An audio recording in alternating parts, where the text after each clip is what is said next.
Alright, so today I'm going to be reviewing the Indiana Jones Sideshow figure from 2008. But I've made a few adjustments to this one, a little tiny bit of customizing, just to make it look a little bit more like the films.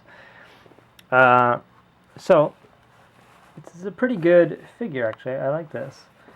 The things that I've done to it are just like adding a bit more, I don't know if you'll be able to see that, but adding like dirt and sweat stains and stuff, very subtly. Like I soaked this shirt in, I think, tea or coffee or something like that. Added more dirt and dust to his jacket. Really just subtle things. Tried to make it a little more scrunched up and wrinkled and worn in. On areas like, let's take him off the stand here. If I can do that.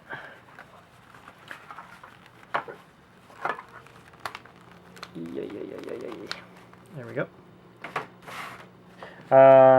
Things like his bag, I didn't do too much to that, I don't think. But like on here, I tried to wear this down more. The holster, wear it down. Take his whip off there. The hat, it was already dirty when it came, but I've dirtied it up more. Added more dust and things like that. I dirtied up his pants, his knees, just that kind of stuff, his boots. Yeah, so you might notice he looks a little different than what you'll get in the store if you were to buy this figure new.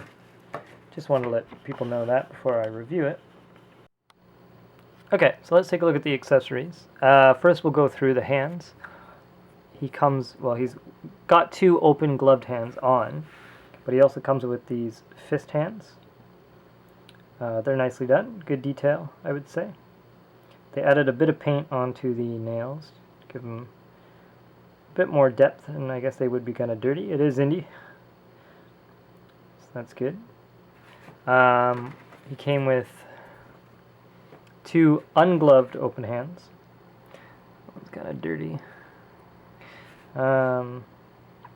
Yeah, he's got those two.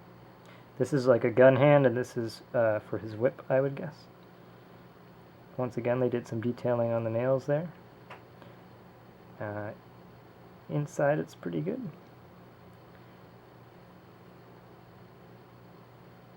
And then we've got two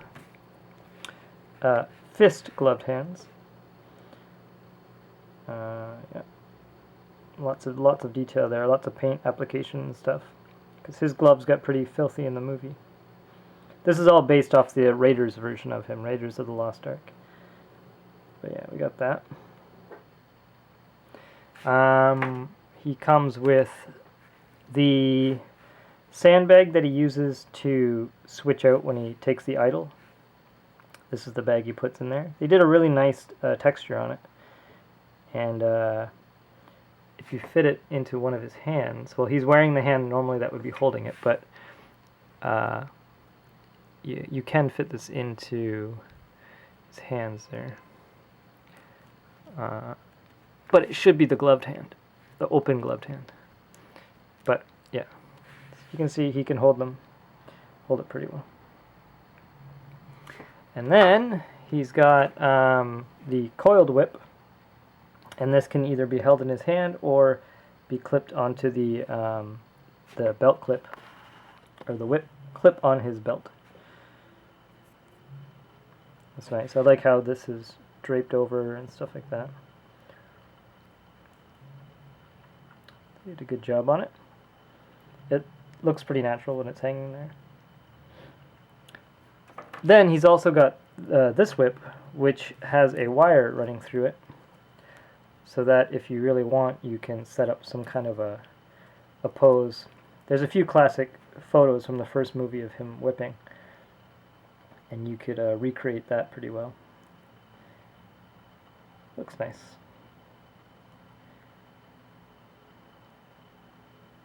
Personally, I usually have him with the coiled up one, though. Just because it would take up a lot of space with this huge whip, whipping around him. He also has the, as I just spoke of, the Idol. It looks really good. Nice and shiny, obviously. I don't know if that peg is for anything. I think that's just through the process of making it when they mold it. This is the Fertility Idol. Maybe I can zoom in a bit more. Yeah, there it is. You can't really hold it. Like none of his... Oh, I just lost his hand there. None of his hands can really hold it in any way, but you could have it kind of one hand holding it up against his body or something like that. Or you just set it there beside him. But I like how shiny they got it. And then he's got one of his guns. The other gun is in the gun holster right now. But this is one of them. The hammer can move back and forth. You can actually take that right off. It slides back on easily. Very cool. If you look down in there, you can see one of the bullets. And then if we pop out the clip or the magazine, that was actually the bullet that we were looking at on top of there. Right there. And all pops into place, which is really cool. Let me grab the other gun out of his gun holster here on his hip. Now, just before making the review, I was like, okay, I want to make sure I can show all these little features. And then I ended up breaking this little piece right there because this whole thing opens up. And you can actually look in there and see, like, the barrel moves and everything. But this was giving me resistance, and it just, with the slightest pull, it popped right off. It broke this piece. I mean, the gun still holds together fine and everything, but yeah, watch out for that. The hammer moves back and forth, and this actually moves with it, which is kind of cool. Nice detail. Just this is really fragile plastic, certain parts. So, but they have a few paint apps there going on. It looks good.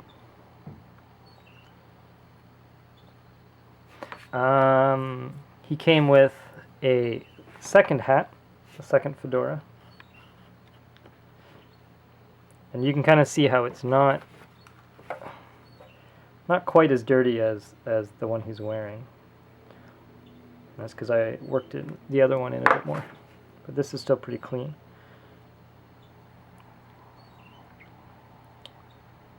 I wouldn't say the brown is exactly the right color,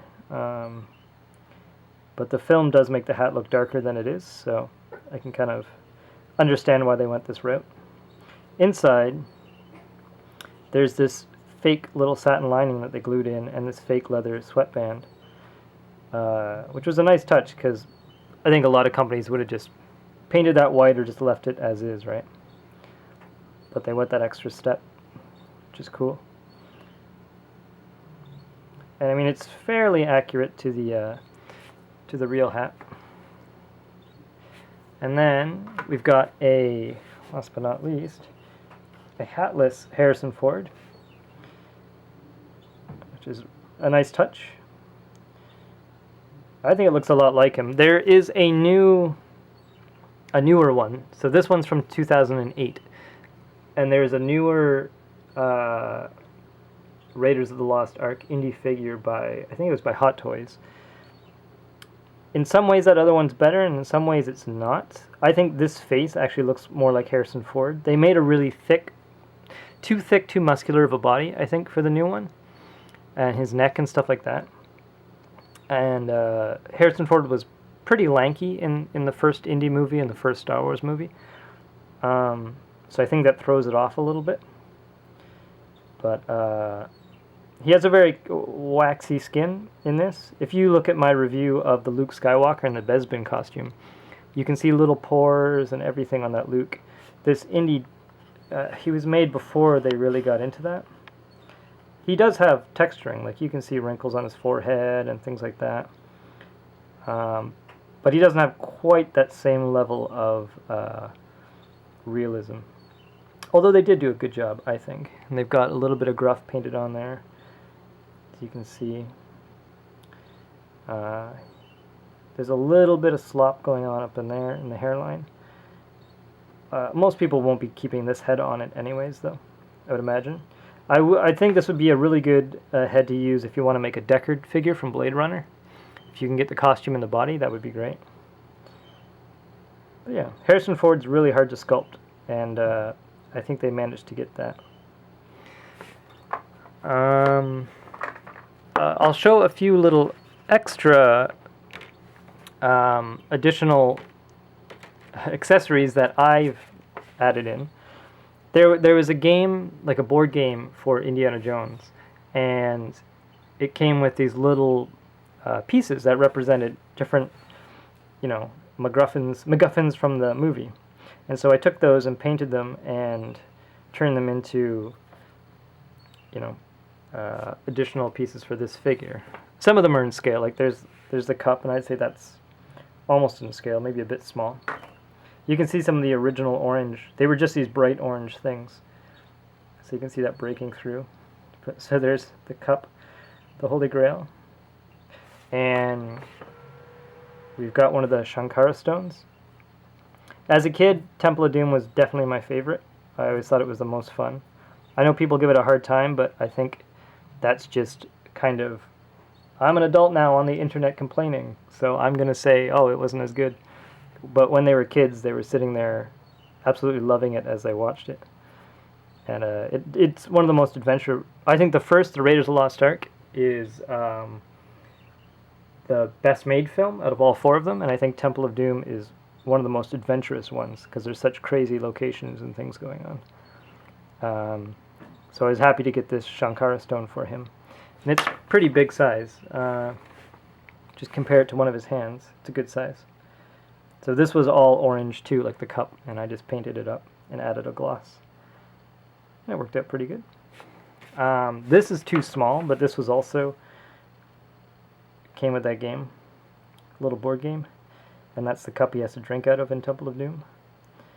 Yeah, it's way too small, but I just keep it with him as well. But aside from that, we'll take a look at the figures. So give me a sec, and we'll be right back. So let's take a look at the figure himself in a little more detail. The body, they were trying something out with a new Sideshow body at the time. But I guess something went wrong, and he's really loose. Whoa, as you can see in here. It plagued most of these figures, apparently. He can stand up on his own, no problem. Like I can stand him up right there. It's fine, he's on his own. He can do poses and stuff on his own, he's okay. He does also come with this stand, which, this piece plugs into it, and it just holds him on like that. That's all adjustable. So, you don't need another body for it. They shouldn't have had him come with a faulty body like that, though. There's apparently other non-Sideshow bodies that you can buy, and this uniform all fits really well on him, and actually fills it out really well. Like it doesn't have these drooping shoulders and stuff like that. I don't mind it. I think he works just fine like this for just sitting on a shelf, but I can understand how other people... I mean, there shouldn't have been that problem, right? So, and I think they fixed that in all other future figures. So the jacket is made from a pretty nice leather likeness. It's sort of a plasticky pleathery feel, but it looks really good. And just the way it wrinkles and stuff like that, it's very thin. And so it if you put his arms back or something like that, I think it reacts pretty well. Also, it's lined, which is a nice touch, which adds the thickness, on the overall shape. It's got a really tiny zipper. That's one of the best in-scale zippers that I've seen, I think. It doesn't actually zip up, but it looks really good, in my opinion. His shirt, like I said, I dirtied it up extra, but it looks nice. He's got the proper detailing on his shoulders there. Like he's got full sleeves and everything. if you wish to have them in that way. Pockets don't work. The buttons are little snaps inside. I don't want to rip it. There we go. Little snaps like that. Get that back on there. Yeah. His pants, let me zoom out. Okay, his belt here has a problem, this webbing belt. Over time, it's the hole that this little peg plugs into has gotten big, so it doesn't really stay in. So I find his pants are always falling down, and he has to wear them really high up, like in Kingdom of the Crystal Skull. It's not a big deal. If he's sitting on your shelf, you know, that it's not going to be an issue, but like right now, I keep having to pull his pants up so often. So I imagine just putting another little hole there and, you know, make it at one notch tighter, it would probably work just fine. But yeah, there's that. So, and then this leather belt for the gun, and it fits in there very well. Do this with one hand. Yeah. And then on here there's a little ball that goes through that hole, and then you can buckle it right up, and it stays in well. It's a little oversized, but not too bad, I would say. On the back, he's got some fake pockets on there. You can see this in here is for the whip to hold it. Now, you can see maybe you can see that. There's two magnets on there. One of those magnets should be glued onto this spot here, and I had this problem with other, like the Luke Skywalker toy and stuff. So often on these figures, these magnets end up just coming off and attaching to each other, and then it doesn't work anymore. That's a real problem that I think they need to work on for the price of these kinds of toys. On the jacket, while we're back here, it's got the nice buckles that actually work, like on the real jacket,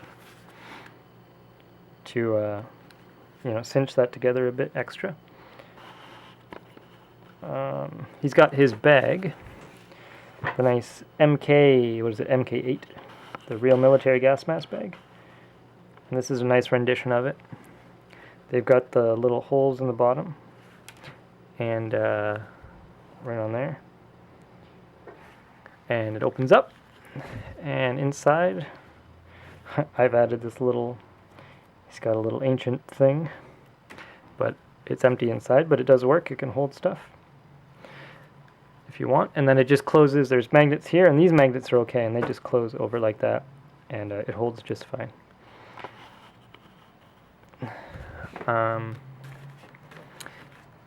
These are the other hands, obviously, that he comes with. I like him with the gloves on. So that's his gun hand, and this is his whip hand. I guess we'll take a look at the face. I didn't really get into that. The hat face. It's basically the same as that one, for the most part. Just now he's got the hat on. I imagine most people are gonna, you know, keep him with that on there.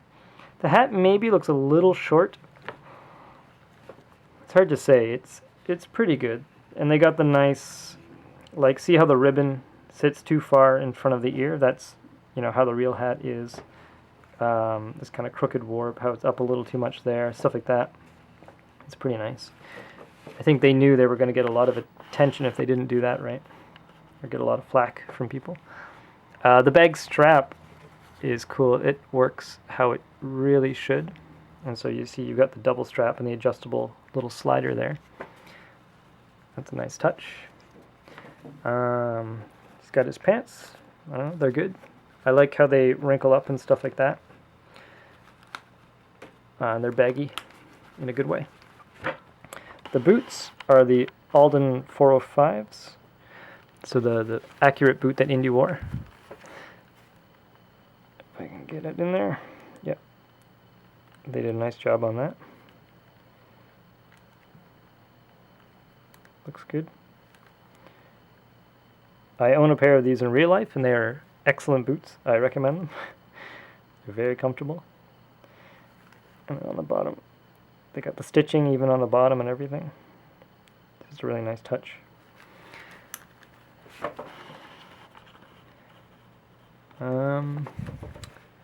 Yeah, I don't know what else to say about him. He's great. I like him. I've heard mixed things. Some people, I mean, with the belt and the magnets and things like that, there's enough problems that, that shouldn't be the case. But at the same time, I love Indiana Jones, and as a kid, you could only dream of like a figure like this back then. So to finally actually own one, I've had this one for maybe over now. I've had it 5 or 6 years maybe. A little while after it came out, basically, is when I got it, and I was so happy to get my hands on it because it really is a pretty cool figure, despite the few problems that it has. If I can get the Hot Toys one, that would be great too. I think somewhere in the middle of the Hot Toys and this one is like the best ideal indie figure. But it would be great to have both of them. There we go. There's also, they made a few other Raiders of the Lost Ark Sideshow figures. They also made his dad, and they made the Kingdom of the Crystal Skull old indie. I think that'd be really fun to have. It actually looks really good, and like his face looks even more like Harrison Ford than this one does. Just because there's more, aged character to add to it to make it accurate. But yeah, just as an indie fan, I really think it's worth it. Maybe replace the body, and then things will be a lot better. But yeah, there he is. So hopefully I didn't forget anything. If you have any questions, just let me know, and I will try to answer them. Otherwise, see you next time. Thanks for watching.